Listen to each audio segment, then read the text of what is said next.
sempre que esse vídeo provavelmente será desmonetizado aqui pelo YouTube, então, embora eu tenha feito uma grande pesquisa e eu divulgue, etc, eu preciso muito da ajuda de vocês, tanto com joinha quanto com compartilhamentos. Fale pros seus amigos que tem vídeo novo, pra quem gosta desse tipo de conteúdo. Isso em si já me ajuda muito. Se você puder se inscrever, melhor ainda, e vamos pro vídeo.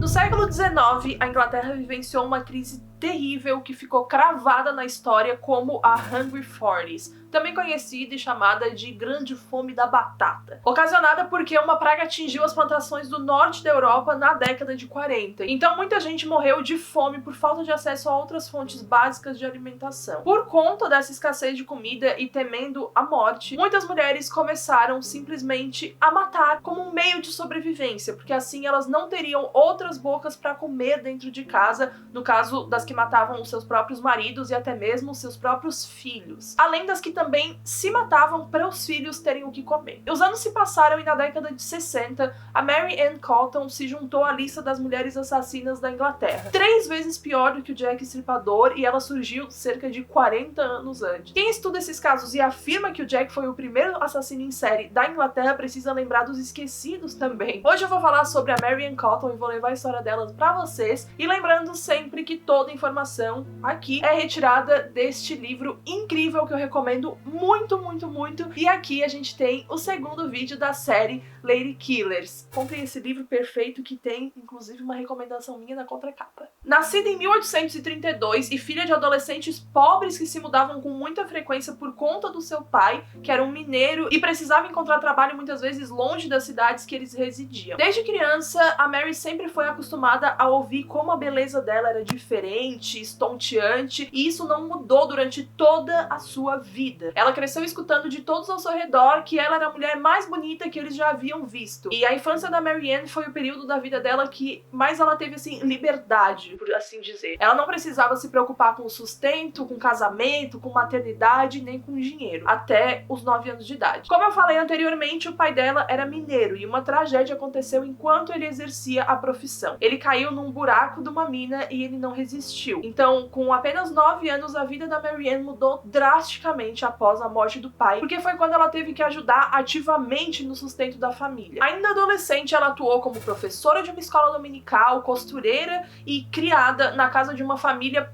podre de rica. Esse último emprego foi o que mudou a Mary Ann pra sempre, porque foi quando ela foi apresentada a um mundo de vislumbre que o dinheiro podia comprar. E mesmo nunca tendo sido rica, a Mary Ann se gabava horrores do fato dela conseguir contratar uma empregada vez ou outra pra encerar o chão pra ela. Ela achava que se alguém estivesse numa linha social inferior à dela, esse alguém era automaticamente uma pessoa descartável, miserável e que merecia receber suas ordens. E pensar que tem gente que tem esse tipo de pensamento até hoje, né? Ela então casou aos 19 anos com um cara chamado William Mowbray, numa cerimônia afastada da casa dela unicamente porque na época ela já estava grávida e isso seria um escândalo que todos comentariam caso percebessem. Tanto que nenhum familiar ou amigo esteve presente na cerimônia. A vida da Mary Ann passa a ser extremamente triste após o casamento. Ela e o seu marido se mudaram para um subúrbio no sudoeste da Inglaterra, onde a Mary Ann deu à luz a 4 ou 5 filhos, sendo que todos morreram sem ser registrados. Aqui eu abro um parêntese pra dizer que realmente não é sabido quantas crianças ela pariu, visto que quando ela tava no fim da própria vida, ela não soube dizer e nem lembrava o número exato de bebês que teve naquela época. Eu achei isso um tanto quanto bizarro e igualmente triste enquanto eu tava fazendo a pesquisa, e eu acho que vale também pontuar aqui. Quando eles voltaram então pro norte, a única filha que tinha sobrevivido, que se chamava Margaret, morreu de exaustão logo depois da mudança. Demorou um pouco até que William conseguisse um emprego que o estabelecesse bem, mas quando isso aconteceu, eles novamente se mudaram. Dessa vez pra costa, onde eles tiveram mais 3 filhos.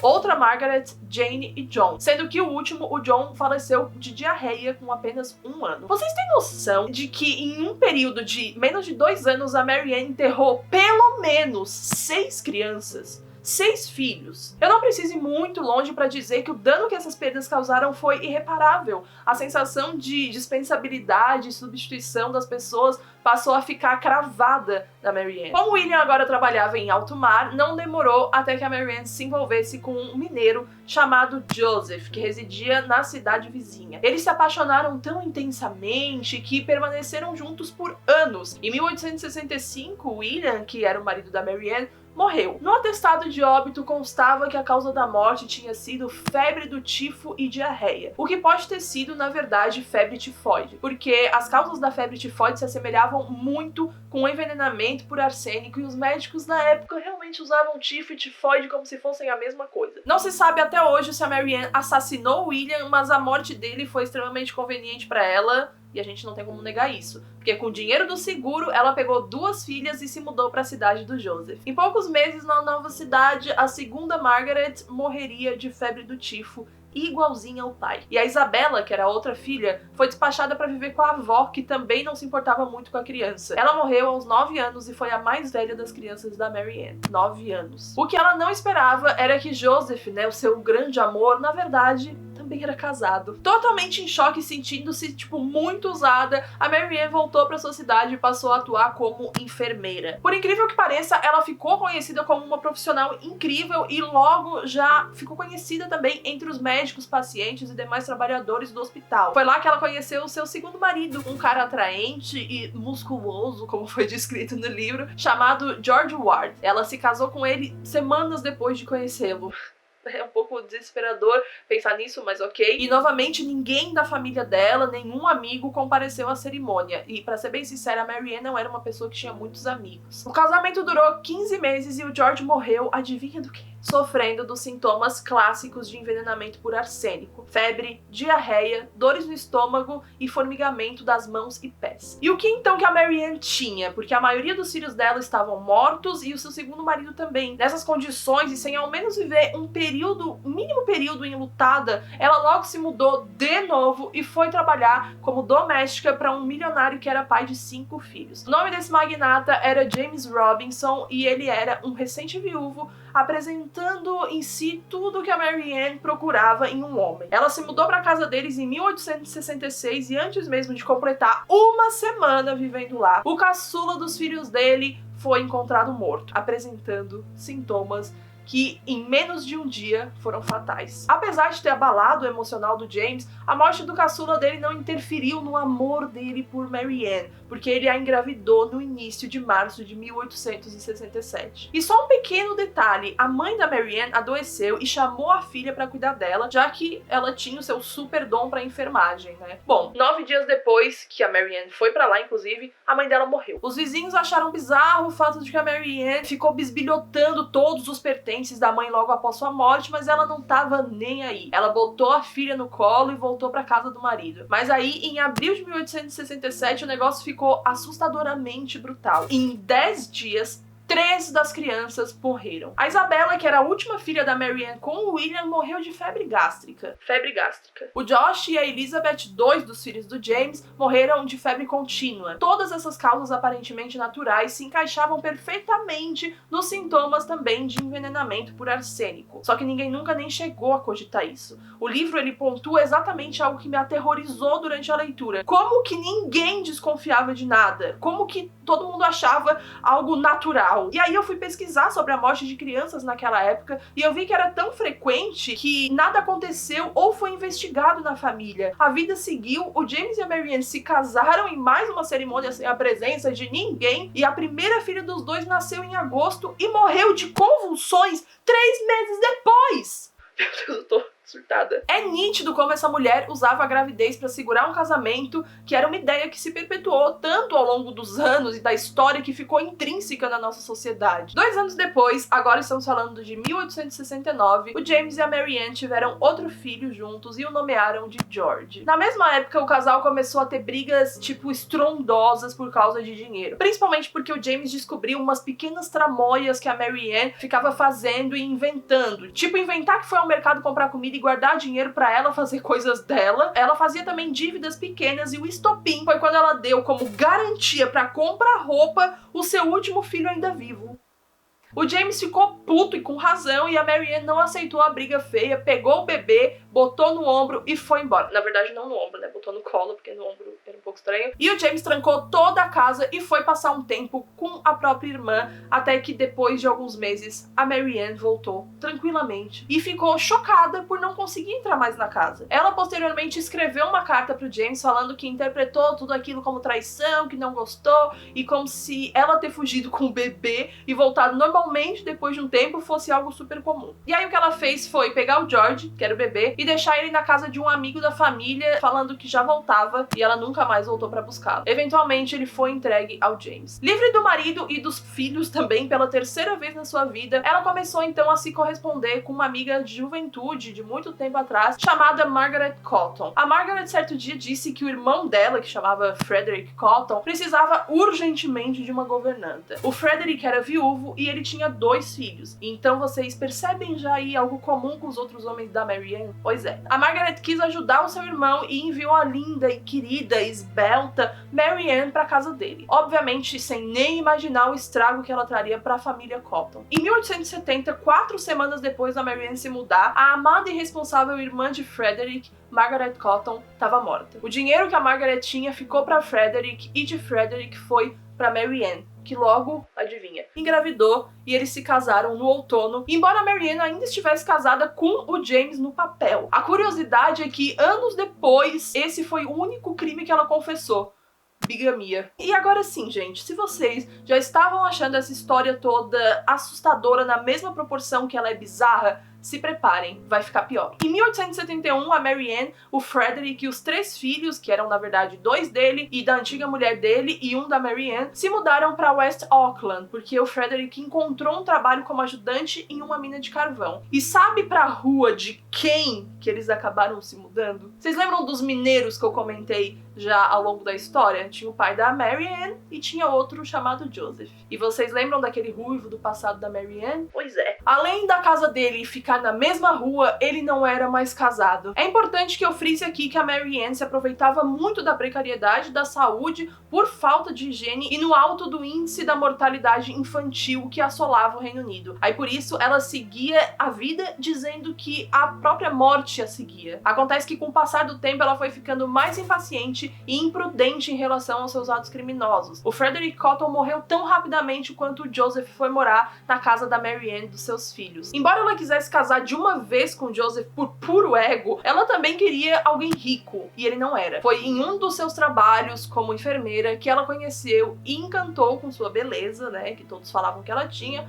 um cobrador de impostos chamado Quick Manning. Ele era rico e sofria de varíola quando ambos começaram a se envolver. Enquanto isso tudo acontecia, a cidade começou a falar da Marianne pela primeira vez desde que todos esses atos bizarros começaram a acontecer, sendo que o único fator em comum dessa bizarrice toda era a Marianne. Eles não julgavam todos ao redor dela estarem morrendo, mas simplesmente decidiram achar um absurdo ela trocar de homem tão rápido. Eles julgaram o Joseph se mudar logo após o Frederick morrer e depois, claro, acharam um estopim ela iniciar algo com o Quick Manning. Isso era o que a cidade pensava, mas os seus vizinhos já estavam muito mais atentos. Eles todos achavam que a Marianne maltratava os filhos do Frederick, porque eles sempre estavam com fome, e geralmente a aparência de todos era cadavérica. Quando ela foi questionada sobre isso, a Marianne afirmou que todos eles sofriam de estômago fraco, e que significava perda de apetite também. E a esse ponto, a gente já sabe o modus operandi da Marianne, né? Assassinato, casamento, gravidez, assassinato de novo, e repete. Para casar de uma vez com Quick Manning, ela precisava se livrar dos filhos, e ela o fez rapidamente. Matou 2 filhos e o próprio Joseph num período de 20 dias entre cada um, todos com febre gástrica e tifoide. Inclusive, quando uma vizinha percebeu que o bebê da Marianne tava com dificuldades, né, respiratórias, a vizinha chegou a perguntar, né, o que ela poderia fazer, quem ela poderia chamar para ajudar a Marianne naquela condição, que simplesmente virou para a vizinha e se limitou a responder: ninguém. No processo de envenenamento do Joseph, ele teve convulsões pesadas, chegando a se tremer com espasmos que o faziam trancar as mãos e cerrar os dentes. Outra vizinha que quis ajudar ele ouviu ele mesmo dizer: "Não é febre o que eu tenho". E detalhe, embora o bebê dela e do Frederick já estivesse morto há dias dentro de casa, ela estava esperando Joseph morrer para economizar no funeral e enterrar todo mundo junto. Quando toda essa casa de horror cessou, ela casou mais uma vez. E sim, com o Quick Manning, e engravidou, como sempre. Mas dessa vez tinha um problema em seu caminho, chamado Charles Edward, que era o seu enteado e filho do Frederick. A Mary odiava o Charles, e esse ódio foi o começo do fim. Além de ficar maltratando o garoto, puxando os cabelos, machucando as orelhas, apertando os dedos dele e afins, um dia a Mary Ann recebeu a visita de um cara chamado Riley, que era dono de uma mercearia local mesmo e pequena, e como ele já conhecia ela, né, sabia que ela já tinha passado por um período sendo enfermeira, etc., ele foi perguntar se ela poderia cuidar de outro homem que também tinha varíola, além do Quick Manning. E ao invés de responder normalmente, ela insistia em ficar falando do pequeno Charles, afirmando toda hora que ele era um fardo impossível de carregar, uma pedra na cruz, né? O menino ouviu tudo e chegou a perguntar pro Riley se ele podia ir embora com ele, mas o homem negou. A Mary Ann respondeu que não importava tanto o garoto ser um fardo, porque ele iria embora como o resto da família Cotton foi. O Riley hesitou um pouco com essa frase, né, obviamente, e achou depois que era uma brincadeira de muito mau gosto. 6 dias depois disso, passando pela frente da casa da Mary Ann, ele escuta ela gritar, pedindo pelo amor de Deus para ele entrar, desesperada, falando que o menino Charles Edward Cotton estava morto. Ela ficou falando pro vento, implorando pros céus pela cura da febre tifoide, né, que havia levado mais um dos seus. E é importante também que eu frise aqui que ela sempre fazia isso. Ela chamava médicos, vizinhos, todo mundo pra ver os corpos, e às vezes até convulsionando enquanto eles ainda não estavam mortos. Chegava a chorar, fingindo desespero, despertando compaixão de todo mundo que observava a cena. Mas o Riley, que era o dono da mercearia que eu acabei de pontuar aqui na história, não se encaixava muito nesse grupo dos que tinham muita pena da Mary Ann. O comentário dela sobre aquele resto da família Cotton, né, que ela dirigiu para uma criança, que era o Charles, não deixou o comerciante dormir naquela noite. Então ele tinha certeza que ela tinha cometido esse assassinato. Ele negou o convite da Mary Ann para entrar e ver o corpo da criança, e em vez disso foi direto para a polícia. O inquérito chegou a ser aberto, mas a causa da morte foi dada como natural, um laudo no mínimo negligente, né? Mas acontece que as fofocas da cidade estavam fortes e fortes demais dessa vez. O Riley insistiu para que o médico examinasse novamente o cadáver, e justamente por ter desconfiado levemente já da causa da morte, o médico então definiu que faria sim o exame de novo. Ele havia enterrado as vísceras do garoto em alguns potes, isso era comum naquela época caso eles pensassem talvez em reexaminar, que já é algo que confirma que o resultado do laudo foi bem negligente. Para fazer o reexame, ele desenterrou tudo e ficou surpreso com o resultado. Ele encontrou arsênico por toda parte, por todo o corpo da criança. Era meia-noite quando ele correu para a delegacia e a Mary Ann foi presa no dia seguinte. Ela foi acusada do assassinato do Charles, Joseph e do bebê que teve com Frederick. Embora eles tenham pontuado que o próprio Frederick foi assassinado por ela, bizarramente ninguém achou o cadáver para ser exumado. Lembram que eu comentei que ela estava grávida? Pois então, ela deu à luz na prisão e passou o julgamento inteiro quieta, apenas amamentando o bebê diante da corte. A Mary Ann, ela não era burra, definitivamente, ela sabia que esse era o retrato vitoriano ideal da feminilidade, e assim ela poderia ganhar a simpatia do júri. E adiantou porque os repórteres começaram a levantar aquela ideia, né, que começa assim e vai crescendo por conta justamente desses repórteres, de que era muito difícil uma mãe tão dócil e amável e lactante, silenciosa, delicada, capaz de matar. Como ela poderia matar se ela era tão doce, tão bela e tão estonteante? Querem armar pra ela, com certeza. Chegaram até a defendê-la, falando que a quantidade de arsênico encontrada nos cadáveres era tanta que ela não seria capaz de conseguir tanta quantidade assim. Tipo, até onde a pessoa vai pra defender alguém que...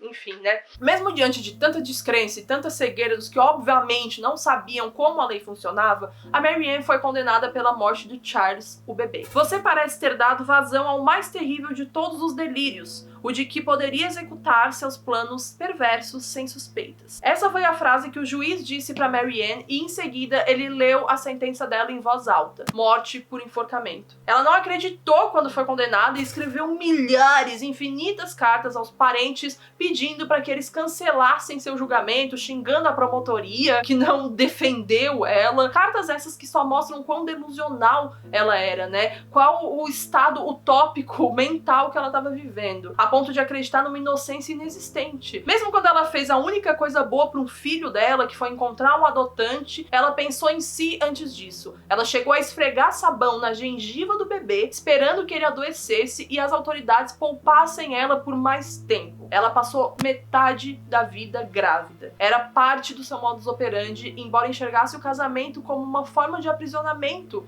bem como a maternidade. Porque para Marianne se libertar, ela recorreu a métodos sintomáticos e não se importando em cruzar o limite da loucura. Em 24 de março de 1873, exatamente 147 anos atrás, a Marianne Cotton percorreu o caminho de 4 minutos que ligava a sua cela ao patíbulo, que, para quem não sabe, é aquela estrutura usada para enforcamentos, né? Ela tinha 40 anos e uma multidão de gente esperava lá fora para assustadoramente se deleitar com a execução que já estava marcada. Quando ela subiu o degrau e sentiu a corda rodear o seu pescoço, a Marianne disse: Senhor, tenha misericórdia da minha alma. Foram 3 minutos até ela morrer. E 15 anos depois, a Inglaterra conheceu o que até hoje é tido como seu maior monstro, o assassino em série Jack Stripador. Ele atraiu a atenção da mídia de uma forma que a Marianne nunca fez. Embora seus crimes tenham sido muito mais condenatórios, quando estamos falando aqui, né, obviamente, do ponto de vista moral da sociedade. É curioso e é algo a se pensar quando a gente percebe que é muito mais falado sobre o Jack o Estripador, né, e agora sabendo desses crimes horrendos da Marianne, vocês também podem lembrar dela quando alguém vai aí falar sobre os serial killers da Inglaterra. Mas enfim, dia vai, dia vem, a Marianne foi esquecida logo após a sua execução e o ciclo inglês de vida e morte, nascimento e morte, voltou a ser como antes. Eu espero que vocês tenham gostado do vídeo e de saber um pouco mais sobre essa mulher que soube explorar perfeitamente esse ideal vitoriano de feminilidade, chamado na época de anjo do lar, pois era o que as pessoas esperavam das mulheres, que elas ficassem em casa servindo aos maridos, e a Marianne sabia disso e usou esse padrão imposto como seu modus operandi até o dia da sua morte. Como eu falei pra vocês, ela não confessou nenhum dos crimes, além do de bigamia.